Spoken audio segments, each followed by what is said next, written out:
अच्छा, तो लास्ट वाली वीडियो में हम लोगों ने ये टॉपिक कवर किया था application of first law of thermodynamics, और उसमें हमने दो प्रोसेसेस कवर किए थे। कौन से? आइसोकोरिक और आइसोबैरिक। तो आज इस वीडियो में हम लोग आइसोथर्मल प्रोसेस के बारे में बात करने वाले हैं। तो आइसो का मतलब है सेम, और थर्मल का मतलब है टेम्परेचर। तो टेम्परेचर यहाँ पे आपका कांस्टेंट रहेगा।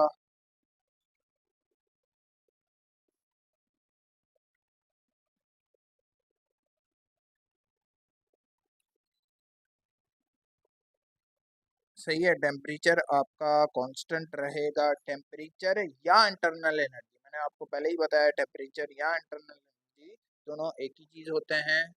सही है, temperature and internal energy remains constant. तो अगर टेम्परेचर कांस्टेंट है तो डेल्टा या इंटरनल एनर्जी कांस्टेंट है, जो कि डेल्टा यू जो है आपके पास जीरो आ जाएगा। चेंज ऑफ इंटरनल एनर्जी, जो कि फाइनल माइनस इनिशियल होता है, फाइनल भी सेम है, इनिशियल भी सेम है। चेंज ऑफ इंटरनल एनर्जी आपके पास जीरो आ जाएगा। अच्छा, ये जो प्रोसेस है इसमें आपका हीट सिंक जो है जीरो हो रहा है। सही है, आपको चेंज ऑफ इंटरनल एनर्जी को एज आप हीट सिंक ही समझते हो।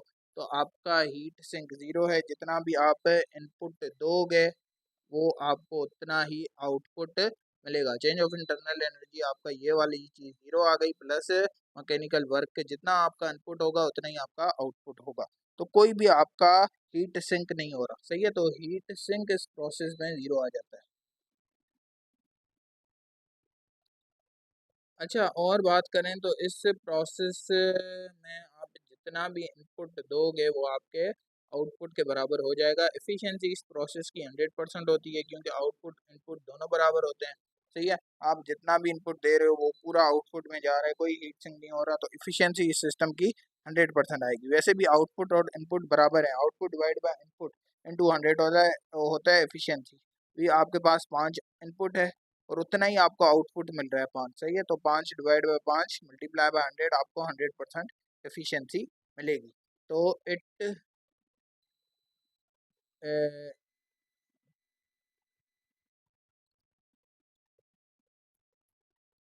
efficiency of this process is 100%। सही है।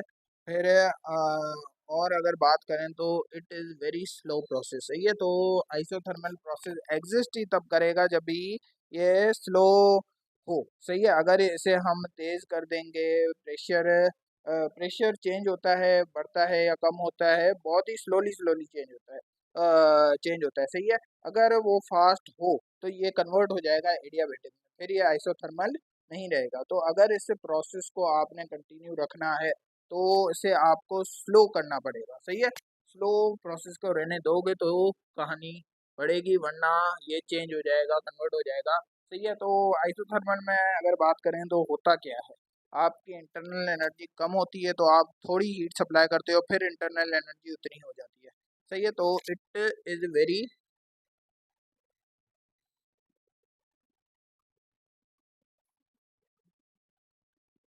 Slow process. सही है, प्रेशर, और एक पॉइंट ऐड करेंगे, pressure changes at small rate.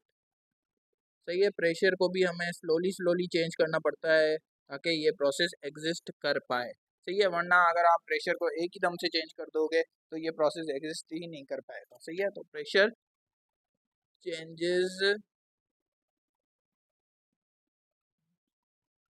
Eight small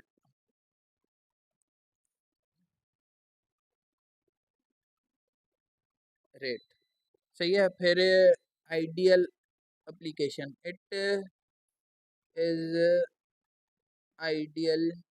ideal का मतलब क्या? आइडियल का मतलब इमेजिनरी, रियल लाइफ में एग्जिस्ट नहीं करता, प्रैक्टिकल एप्लीकेशन। सही है, ये आपको ऐसा सिस्टम मिलेगा ही नहीं कहीं। आप इनपुट जितना भी दे रहे हो वो पूरा ही आपको आउटपुट में मिल रहा है, तो ये एक आइडियल है।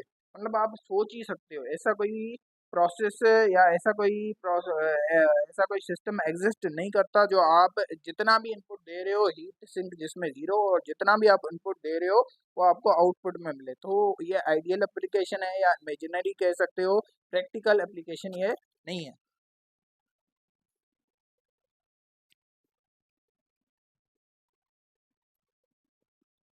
और अच्छा, अगर टेम्परेचर कांस्टेंट हो तो वॉल्यूम और प्रेशर का आपस में इन्वर्स लिंक होता है, इन्वर्सली प्रोपोर्शनल होते हैं। तो ये सेम टू सेम रिजेंबल करता है, मिलता जुलता है किससे, बॉयल्स लॉ से। बॉयल्स का भी यही कहना है, सही है। तो इट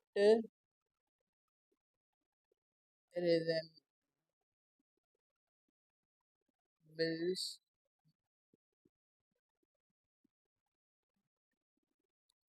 बॉयल्स लॉ, सही है। तो बॉयल्स लॉ से मिलता जुलता है।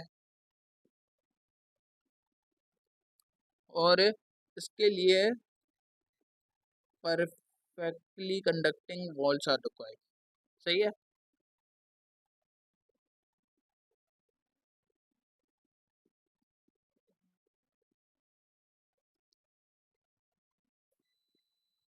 वॉल्स आर रिक्वायर्ड, सही है। और एक पॉइंट आप, अभी मैं ज़्यादा नीचे नहीं जा रहा, एक पॉइंट आप ऐड कर लीजिएगा कि हीट सप्लाइड जो है, heat supplied to this heat supply is entirely heat supply in this process is entirely converted into mechanical work, सही है। तो हीट सिंक आपका जीरो हो जाता है, यहाँ पे हीट सिंक जीरो नहीं लिखा मैंने, तो हीट सिंक जीरो हो जाता है। अच्छा, ये पॉइंट आप जरूर ऐड कीजिएगा, heat supply in this process is entirely converted into mechanical work, सही है। तो चेंज ऑफ इंटरनल एनर्जी आपका जीरो हो जाता है, टेम्परेचर कांस्टेंट है या इंटरनल एनर्जी आपकी कांस्टेंट है, इनपुट जितना आप सप्लाई करोगे वो पूरा आउटपुट में जाएगा, कोई हीट सिंक नहीं होगी, इफिशियंसी आपको 100% मिलेगी। तो बहुत ही रेयर होता है, सही है। इसीलिए ऐसे हम आइडियल एप्लीकेशन बोलते हैं, सही है। और स्लो प्रोसेस है, प्रेशर जो चेंज होता है स्मॉल रेट पे होता है ताकि ये प्रोसेस एग्जिस्ट कर पाए, वाइल स्लो से मिलता जुलता है। और perfectly conducting walls are required, सही है। तो परफेक्टली कंडक्टिंग वॉल्स आपको इसके लिए चाहिए होती है। अच्छा, अभी आते हैं डायग्राम्स पे। डस्टर कहाँ गया, रुको रुको, डस्टर में, डस्टर, ये सही है। तो डायग्राम्स पे आ जाते हैं, सही है। तो ये सारी चीज़ें आपने नोट कर देनी है।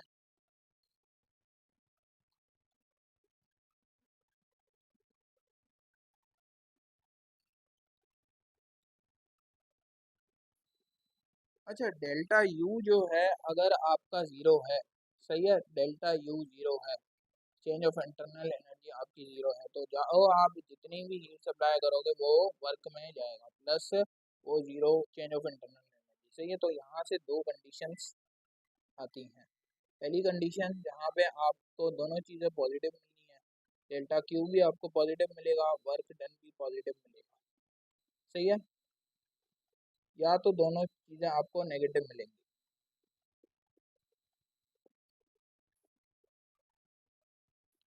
अच्छा, एक चीज हमेशा याद रखो, जब वर्क डन पॉजिटिव हो तो उसका डायरेक्ट असर जाएगा वॉल्यूम पे।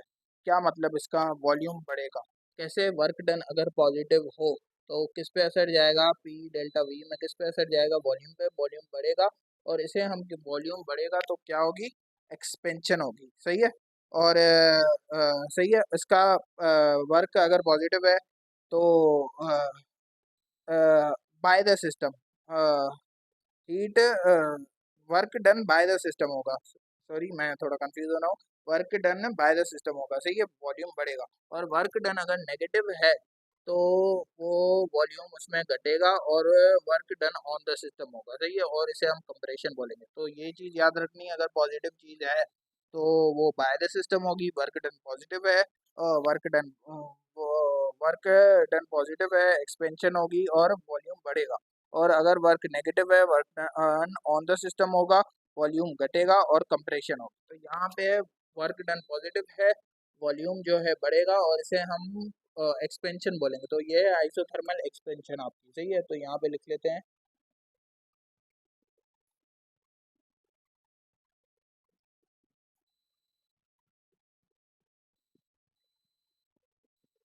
क्यों एक्सपेंशन है? क्योंकि वर्क डन पॉजिटिव है, work done by the system, और वॉल्यूम बढ़ेगा। सही है, और यहाँ पे आइसोथर्मल कंप्रेशन होगा।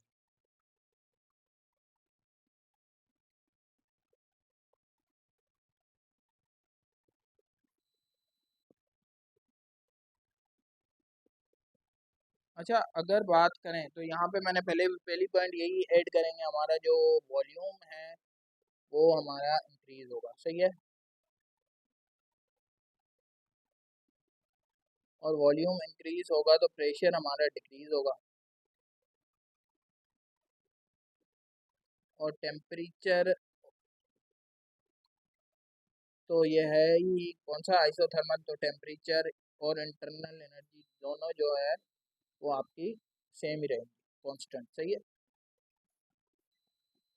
यहाँ पे भी ऐसा है यहाँ पे। अच्छा, और ये जो है अगर पॉजिटिव साइन है तो आपका ये है एंडोथर्मिक, इसमें एनर्जी हीट सप्लाई कर रहे हो। सही है, तो ये आपका एंडोथर्मिक आ गया, और ये आपका एक्सोथर्मिक, इसमें से हीट निकल रही है। सही है, तो ये आपका वॉल्यूम जो है ये नेगेटिव है, तो उसका डायरेक्ट असर वॉल्यूम पे जाएगा, वॉल्यूम डिक्रीज होगा, और प्रेशर जो है इंक्रीज होगा। टेम्परेचर आपका कांस्टेंट है, और इंटरनल एनर्जी भी आपकी कांस्टेंट है। सही है। अच्छा, अभी आते हैं हम डायग्राम्स पे। अगर डायग्राम्स की बात करें, ग्राफ पे आते हैं। सही है, तो ग्राफ अगर पहला हम बनाएं किसके दरमियान, प्रेशर और वॉल्यूम के दरमियान। ठीक है, तो प्रेशर हम यहाँ पे रखते हैं, वॉल्यूम ये यहाँ पे आ गया। अच्छा, तो ये एज अ स्टीपर टाइप होता है। सही है, स्टीप में, स्लोप में नहीं जाएंगे, हमें स्टीपर टाइप यहाँ पे यूं जाना पड़ेगा, यूं बिल्कुल। सही है, स्टीप में, स्लोप में नहीं। तो आपका वॉल्यूम जो है बढ़ रहा है, तो V1 आपका ये हो गया, और V2 आपका ये हो गया। सही है, तो वॉल्यूम आगे की तरफ जा रहा है, बढ़ रहा है, और प्रेशर आपका डिक्रीज हो रहा है। सही है, तो प्रेशर P1 आपका ये आ गया, और P2 ये। सही है, तो प्रेशर नीचे की तरफ जा रहा है, और वॉल्यूम आगे की तरफ जा रहा है, बढ़ रहा है। सही है, तो ये आपका, ये यूं आपका ये, आप इसे,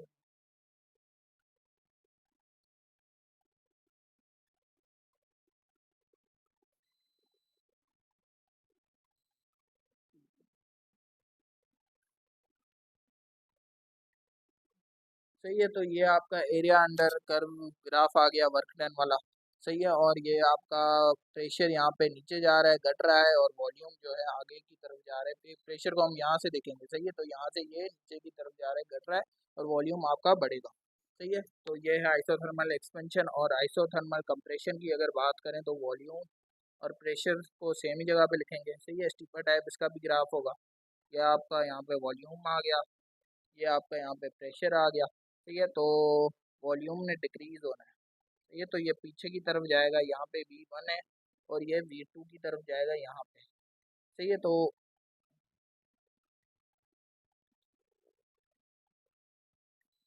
V1 V2 की तरफ जाएगा, और प्रेशर हमारा होगा इंक्रीज। सही है, तो P1 यहाँ है नीचे की तरफ, P2 ऊपर की तरफ,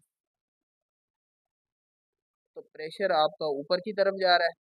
सही है, और वॉल्यूम आपका पीछे की तरफ आ रहा है।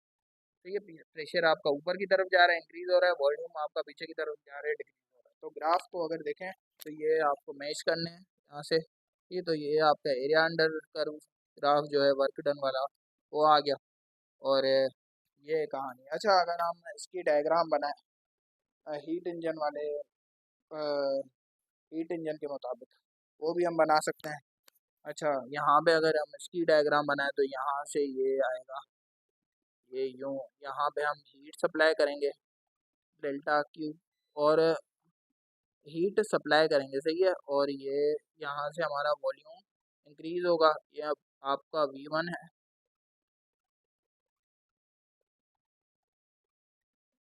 सही है, ये आपका आ गया V1, फिर ये V2 की तरफ जाएगा, ऊपर की तरफ जाएगा, इंक्रीज होगा।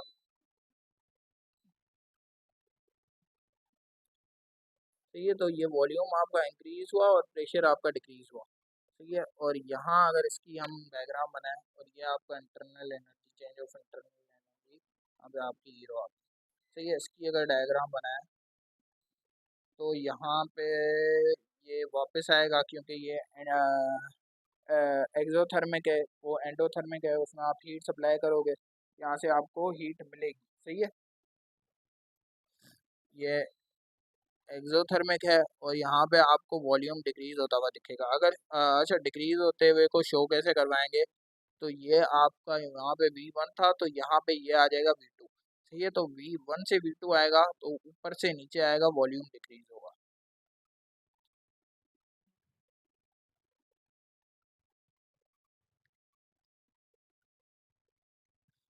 सही है, V1 से V2 आई चीज़। सही है, वॉल्यूम डिक्रीज हुआ, प्रेशर इंक्रीज हुआ और टेम्परेचर या इंटरनल एनर्जी आपकी कांस्टेंट है। तो ये आता है आइसोथर्मल प्रोसेस में। आने वाली वीडियो में हम जो है एडियाबेटिक प्रोसेस के बारे में बात करेंगे। आज के लिए इतना ही। अच्छा, ये पहले इस प्रोसेस को देखने से पहले आप लोगों जो है वो वाली वीडियो भी देख लेना जिसमें मैंने आइसोकोरिक और आइसोबैरिक सिस्टम के बारे में पढ़ा है, प्रोसेसेस के बारे में पढ़ा है। और आज के लिए बस इतना ही। थैंक यू, मिलते हैं नेक्स्ट क्लास में। सही है।